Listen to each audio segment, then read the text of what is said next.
مگر نہیں مانا۔ وہ کہتا تھا میں اکیلا بڑا خوش ہوں، یہ میری کوٹھی ہے اور اتنی بڑی کوٹھی 12-14 کنال کی اور چھاؤنی کا علاقہ ہے، خوش و خرم ہم رہتے ہیں۔ مائی آتی ہے اماں زین کپڑے دھونے کے لیے، اس کے ساتھ 2 بیٹیاں تھیں، ایک دارو تھی، ایک کا گوما نام تھا۔ وہ کپڑے بھی دھو جاتی، کھانا بھی پکا جاتی، جھاڑو واڑو بھی کر جاتی۔ پھر اس کا خانسامہ تھا، پھر اس کا گھوڑا تھا، گولف کھیلتا تھا، امیر آدمی تھا۔ اچانک میں تھوڑا سا اس سے دور ہو گیا کہ میں لاہور میں مصروف ہو گیا۔ کچھ میری مصروفیات آزاد کشمیر ریڈیو میں تھیں، جیسا کہ آپ کو پتہ ہے۔ وہاں سے تراڑ کھل چلے گئے تو لوٹ کے آیا تو اس نے کہا میں نے فیصلہ کر لیا ہے شادی کرنے کا۔ میں نے کہا بڑی اچھی بات ہے۔ کہنے لگا اب کی بار میں شادی کروں گا تو کسی ایسی لڑکی سے کروں گا جو بالکل دیہاتی ہو، الہڑ مٹیار ہو، جس کو کچھ زمانے کا پتہ نہ ہو، نینی جیسی نہ ہو، نہ پینٹنگ جانتی ہو، نہ ڈانس جانتی ہو، نہ اس کو کچھ زندگی کا آگے کا پتہ ہو، نہ پیچھے کا پتہ ہو، ایک سادہ پاکیزہ سی لڑکی۔ میں نے کہا بھئی دیکھ لو، تم بہت پڑھے لکھے ہو اور تمہارا انداز زیست مختلف قسم کا ہے، تو تم اس کے ساتھ نباہ کر لو گے؟ اس نے کہا میں کر لوں گا، میں نے تہیہ کر لیا ہے۔ تو جناب یہ فیصلہ اس نے دل میں کر لیا ہوا تھا۔ میں نے دوستوں کو اطلاع بھی دی، بتا بھی دیا، تو انہوں نے کہا یہ بکواس کرتا ہے، یہ ہو نہیں سکتا، یہ کس طرح سے کرے گا، یہ تو بہت ماڈرن قسم کا آدمی ہے۔ میں لوٹ کے آیا کراچی سے، ہمارا وہاں ایک سیمینار تھا کوئی 1 مہینے کا۔ مجھے اس نے ڈھونڈا، گاڑی اس کے پاس لینڈ روور تھی، بغیر چھت کے بٹن دباتے تو چھت کھل جاتی تھی۔ وہ آیا اور کہنے لگا میٹ یور بھابھی۔ تو وہ ایک چادر میں لپٹی ہوئی بیچاری لڑکی، نہ اس کا سر منہ نظر آئے۔ میں نے کہا کون ہے یہ لڑکی؟ تو میں نے آگے ہو کے کہا السلام علیکم۔ کہنے لگی وعلیکم السلام بھائی جان۔ تو دیہاتی سی لڑکی تھی، تو میں نے آگے ہو کے دیکھا وہ گوما تھی جو ان کے کپڑے دھونے آتی تھی، اماں جان کام کرنے والی کی بیٹی۔ اس نے اس کے ساتھ شادی کر لی، گوما کے ساتھ۔ میں نے سر پر ہاتھ پھیرا، میں نے کہا یہ گوما بیچاری جھاڑو دیتی ہے، کچھ نہیں پتہ اس کو۔ اس نے کہا میں بڑا خوش ہوں اس کے ساتھ اور بہت اچھی زندگی بسر ہو رہی ہے، مجھے وہ نخرے والی نہیں چاہیے۔ اچھا بھائی اب کیا کر سکتے تھے؟ خواتین و حضرات، پورے 1 سال کے بعد 31 دسمبر کی رات تھی۔ اگلے دن صبح نیو ایئر تھا۔ چھاؤنی میں وہ تھا، چکلالہ میں، بہت لمبا چوڑا انتظام جیسے ہوتا ہے۔ تو اس نے کہا شام کو باغ میں چلیں گے۔ میں نے کہا ٹھیک ہے چلیں گے۔ کھانے کا مجھے جب سے شوق تھا، میرے جسم سے بھی ظاہر ہے۔ بڑی اچھی میس تھی، وہاں گئے۔ وہاں غیر ملکی لوگ بھی موجود تھے اور سفارت خانے کے لوگ، ملٹری کے ایکسپرٹ جو باہر سے آئے تھے وہ بھی تھے۔ تو جب وہاں گئے تو مجھے اس نے کہا تم آ جانا، میری سیٹیں بک ہیں۔ میں وہاں بیٹھ گیا تو یہ تھا نہیں، دور سے آتا دکھائی دیا۔ اس کے ساتھ بڑی خوبصورت لڑکی اور چھوٹی سی اس کی کمر، پیلے رنگ کا اس نے سویٹر پہنا ہوا، اونچی ایڑی کی گرگابی، اس کے بال کٹے ہوئے تھے۔ وہ چلی آ رہی تھی اس کے ساتھ۔ میں نے کہا دیکھو، میں نے اس کو منع کیا تھا، اب دیکھو کوئی اور لے آیا ہے۔ وہ قریب آئی تو گوما تھی۔ کہنے لگی بھاجی۔ میں نے اسے دیکھا اور اٹھ کے کھڑا ہو گیا۔ تو کہنے لگی آپ کیسے ہیں؟ آپ تو آئے ہی نہیں، یہ آپ کا بڑا ذکر کرتے ہیں جی۔ اب میں اس کی باتوں کا کیا جواب دیتا؟ میں اس کو دیکھ رہا ہوں، جینز اس نے پہنی ہوئی تھی نیلے رنگ کی اور پیلا سویٹر۔ چائے کافی مجھے پینے کا شوق تھا۔ انہوں نے کہا ابھی پیو گے؟ میں نے کہا ابھی بھی پیوں گا اور کھانے کے بعد بھی پیوں گا۔ کافی پی، لیکن میں اس کی طرف دیکھ رہا تھا، گوما کی طرف۔ میں نے پوچھا داراں کہاں ہے؟ تو اس نے کہا کہ انہوں نے اس کو مکان لے کر دیا ہے، وہ وہاں گاؤں میں ہیں، اماں بھی وہیں ہیں۔ میں کبھی کبھی ان سے ملنے جاتی ہوں، لیکن اس کے انداز میں، اس کی گفتگو میں ایک بڑی تبدیلی آ گئی تھی، جو کہ مجھے یقین نہیں آ رہا تھا کہ ایسی تبدیلی آ سکتی ہے اور اتنی جلدی۔ لوگ ہلا گلا کرنے لگے، میوزک بجنے لگا۔ اتنے میں کرنل آیا، بوڑھا سا آگے بڑھا اور سلام کیا۔ اس نے گوما کی طرف انگلی اٹھائی، وہ پکڑ کر چلی گئی۔ خواتین و حضرات، وہ ناچی ہے کوئی، یعنی بینڈ کی دھن کے اوپر گوما اپنی ایڑیاں زمین سے اٹھا کر، بڑا مشکل ہے، دھم دھما دھم، اور وہ کیسے بھمبیری کی طرح گھوم رہی تھی۔ اور کرنل بیچارہ اچھا بھلا تھا، وہ ہف گیا بوڑھا، اس سے چلا نہ جائے۔ تو وہ 1-2 تالیاں بجیں، آ کے بیٹھ گیا۔ تو میری سمجھ میں نہ آئے کہ اس کو داد دوں یا بے داد، سمجھ میں نہ آئے۔ پھر ایک بندہ آ گیا تو اس سے آ کر کہنے لگا کہ ایکسکیوز می، گوما کہہ رہی ہے I am really tired, after 5 minutes I will be refreshed۔ میں نے جب انگریزی سنی اس کی تو میں نے کہا یہ تم نے انگریزی کہاں سے سیکھی؟ کہنے لگی گفتگو میں آ جاتی ہے۔ تو میں نے کہا تم نے پڑھائی شروع کی؟ کہنے لگی نہ بھاجی، مجھے پڑھائی اچھی نہیں لگتی، میں پڑھی لکھی تو نہیں، میں نے پڑھنا لکھنا بالکل نہیں سیکھا۔ تو میں نے کہا یہ جو تم بولی ہو؟ کہنے لگی نہیں، بول میں ساری ٹھیک ٹھاک لیتی ہوں، سمجھ بھی لیتی ہوں۔ میں نے کہا یہ کیا راز ہے؟ کہنے لگی جی زبان کے جاننے کا راز اس کے بولنے میں ہے۔ اچھا لکھنے والا جو ہے نا، اس کی اتنی قدر و منزلت نہیں ہوتی جتنا اچھا بولنے والے کی ہوتی ہے، کیونکہ کانوینٹ کے پڑھے بچے بچیاں ہیں جو ان کو انگریزی سکھائی جاتی ہے، بولنے والی ہیں۔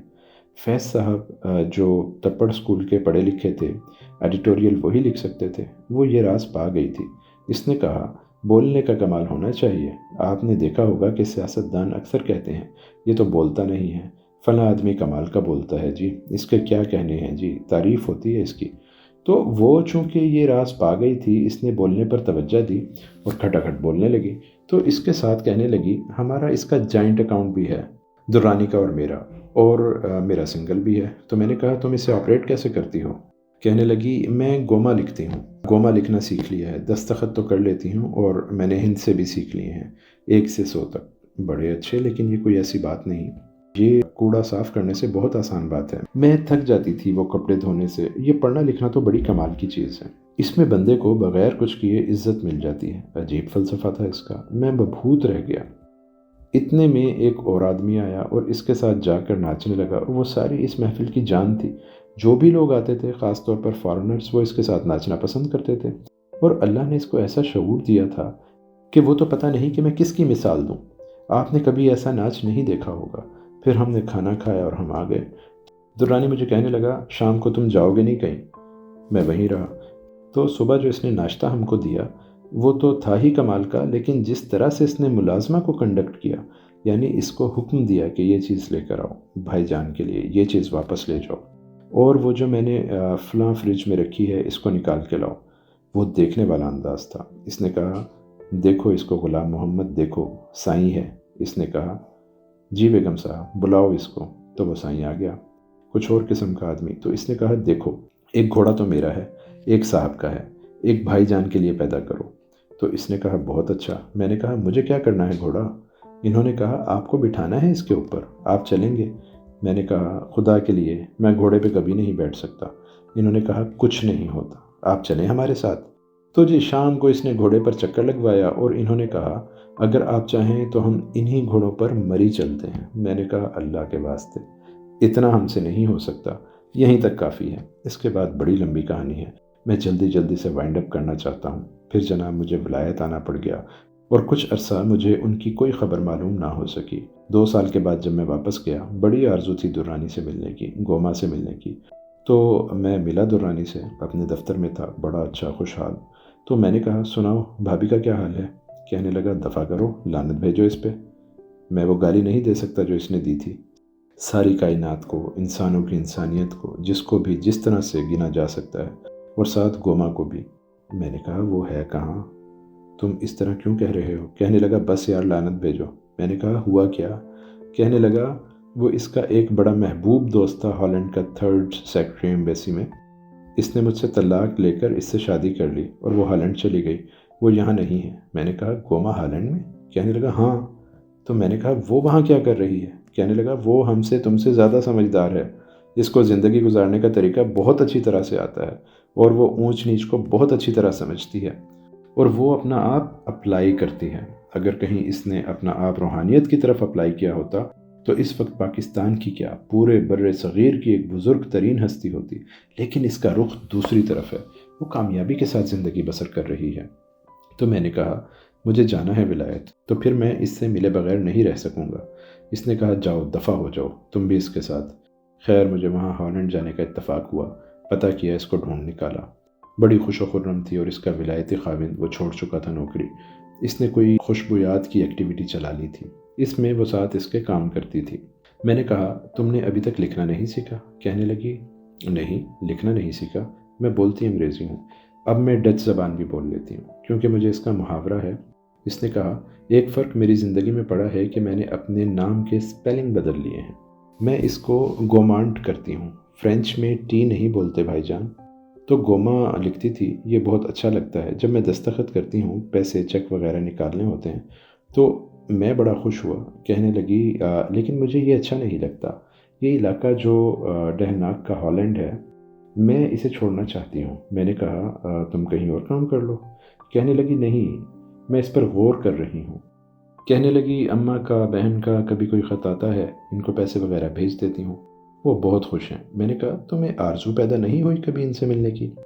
کہنے لگی ہوتی ہے، لیکن یہاں کام وام اتنے ہیں، مصروفیات ایسی ہیں کہ میں اس میں لگی رہتی ہوں اور میں ان کی طرف توجہ نہیں دے سکتی، لیکن میں ان کی نگہداشت سے بہت اچھی طریقے سے کر لیتی ہوں۔ مالی طور پر وہ بہت خوش ہیں۔ میں نے کہا اچھا جی ٹھیک ہو گیا، اس سے مل کے اس کے ہاں کھانا کھا کے پھر اپنے کام کر کے جو میرے ذمے تھے۔ ہماری یونیورسٹی کی طرف سے میں واپس آیا اور درانی سے ملا، بہت خوش ہو رہا ہوں اور بہت اچھے موڈ میں، ہاں جسے کہتے ہیں نا چاگیاں مارتا ہوا۔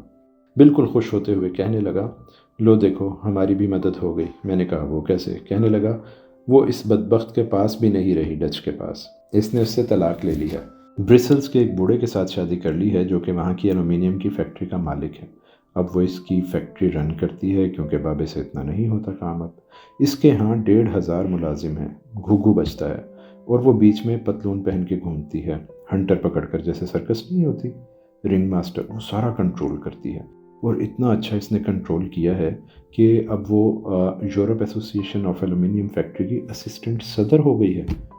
یہ یاد رکھیے پنڈی کے پاس گاؤں ہے دولتالہ، اس کے پاس کی رہنے والی تھی، تو یہ اس کا ارادہ تھا اور یہ اس کا تہیہ تھا۔ اس وقت میں اسے نہیں جانتا، 10 سال ہو گئے ہیں، مجھے یقین ہے اب بھی وہ انٹرنیشنل ایلومینیم ایسوسیشن کی صدر ہوگی، کیونکہ اللہ نے اسے بڑی صلاحیت دی تھی اور اس نے اپنی ساری صلاحیت ایک رخ کے اوپر چلا دی تھی۔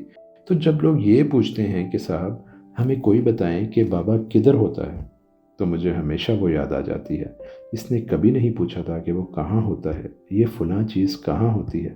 وہ اپنی دھن کی پکی اور راست رو خاتون تھی، اور جو بات تھی دل میں رکھتی تھی، وہ بہت کم گو تھی، دھاڑ نہ دھاری تھی، اس کو پورا کر کے چھوڑا۔ خواتین و حضرات، اگر آپ تہیہ کرنا چاہتے ہیں تو مجھ سے نہ پوچھیں، اپنے آپ سے پوچھیں کہ آپ کا کیا ارادہ ہے۔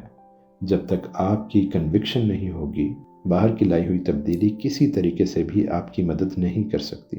اب ہم سارے مل کے اپنی گوما کو ڈھونڈیں گے، یعنی ہماری اپنی روح جو ہے وہ ہمارے لیے گوما کا درجہ رکھتی ہے۔ ہم چونکہ روح کے انسان ہیں، اللہ میاں نے انسان کو ایک کیفیت دی جو دوسروں کو، کسی جاندار کو نہیں دی۔ انسان کا ایک وجود جو ہے وہ جسم ہی جسم نہیں ہے، اس کے اوپر ایک چوبارہ بھی ہے، انٹلیکٹ کا چوبارہ ہے اسی وجود کے اوپر۔ وہ انٹلیکٹ کا چوبارہ جو آپ کو مجبور کرتا ہے کہ آپ سردیوں کی یخ بستہ رات کو ٹوٹی ہوئی بائی سائیکل چلاتے ہوئے نصرت فتح علی خان کا گانا سننے جائیں، وہ تقاضا ہے نا۔ بھینس کبھی بھی مشاعرہ سننے نہیں جاتی، اس کو صرف اپنا جسم چاہیے، روٹی کپڑا مکان کوئی جانور ایسا نہیں کرتا۔ شیر نے آج تک کسی قوالی میں شرکت نہیں کی، بندہ کرتا ہے، اس کی آرزو ہے جو مرضی کرے۔ یہ جو انٹلیکٹ ہے، ذہن کا چوبارہ، اس کے اوپر ایک اور ہے، اور وہ روح کا چوبارہ ہے، وہ ہمارا بند پڑا ہے۔ گندی ٹوٹی پھوٹی پھوس اس میں پڑی ہے، پرانا ٹوٹا ہوا چرخہ ہے، پرانی منجیاں، چارپائیاں، بستر پھینکے ہوئے ہیں، شیشے اس کمرے کے ٹوٹے ہوئے ہیں، کنڈی اس کی پرماننٹلی بند ہے۔ کبھی کبھی کوئی آدمی اوپر چڑھتا ہے اور وہ آواز دے کر پوچھتا ہے کہ یہ کس کا ہے چوبارہ، تو نیچے سے آواز دیتی ہے کہ اپنا ہے، تو کہتا ہے اس کو کھولیں۔